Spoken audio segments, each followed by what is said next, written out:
All right, so this is me cornrowing the rest of my hair. I've supremely sped this up because in reality, it took me well over an hour and some change. So again, you will see me just parting each section and trying to make sure that I do it as cleanly as possible using the comb. Oh, that shea butter smells so good. And this is me first putting down the sulfur 8. Again, I used the version in the blue bottle because I think it smells better. Then I go over it with the shea butter because that orange papaya scent definitely helps the sulfur smell to be less strong. So overall, I think my hair ends up smelling pretty darn good when I'm done. So this is me cornrowing it down. You also saw me use the spray bottle to spritz a little bit with some water, and it helps to do that from time to time because even though the hair is blown out, yes, it might seem like, oh no, why would you wet your hair if you just did all that work to blow it out? But for my intents and purposes, it's helpful to just make sure my hair stays moist and it's going under a wig anyway. Okay, so continuing on, we've gotten a little further along with the cornrowing, and what was I saying? Yeah, so it is helpful. I find it helpful to spritz the hair a little bit, even though it is blow dry. Because the thing is, it's in a stretched state, right? All the finger detangling I did and the detangling with a detangler brush and blowing it out with my paddle brush blow dryer. All of that has helped to keep it in a stretched state. So my hair is not going to completely shrink just because I misted it a little bit with some of the water in my spray bottle. So I'm just cornrowing it down, greasing my scalp with the sulfur 8 and with the shea butter. And you can see there's a few single strand knots from the process of me just moving through my hair and manipulating it, right? Like you're really not supposed to manipulate dry hair. It's best if you manipulate hair only when it's wet. But for me, doing something like cornrowing it to go under my wig, like that, I guess that's why it's important to just make sure it's at least a little bit. I can't even say damp. There, you see, I did it again.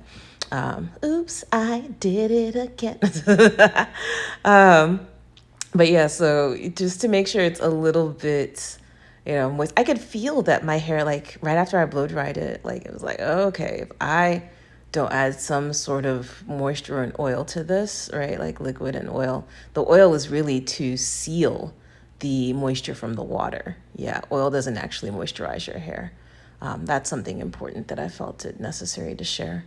But I felt it getting a little dry, and so that's where the oil comes into play.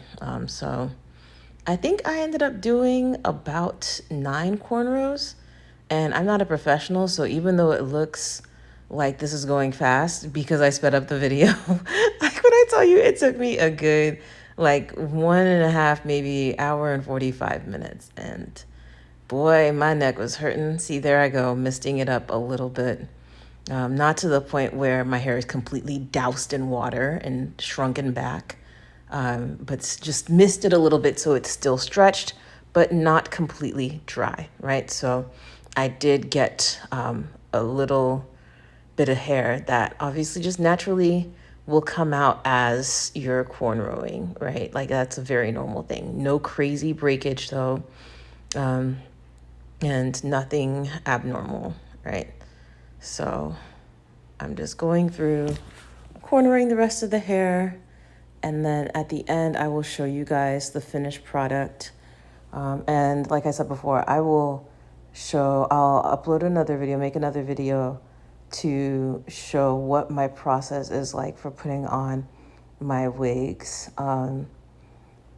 here's the thing. I don't buy headband wigs, right? Like maybe one day I will buy a headband wig and it'll be a beautiful thing. I just noticed that they're sold more expensively than regular wigs are, right? Whereas I could just take a regular wig, regular old synthetic wig, slap it on my hair, just put it on my hair maybe an inch behind, an inch or two behind my hairline, and then wear a headband over it. Like, who's gonna know the difference? I've been doing this for years now.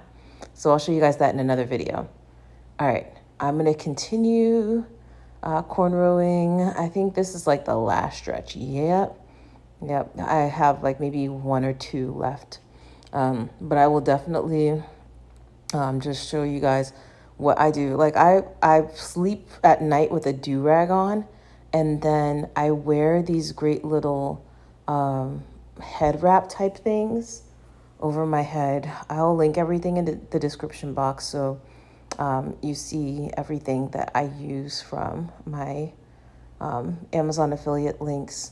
And I know we're like just in a weird place with Amazon right now, but I do think that it's still important to support the businesses that are on there because, you know, it's not their fault that leadership is in a really strange place right now.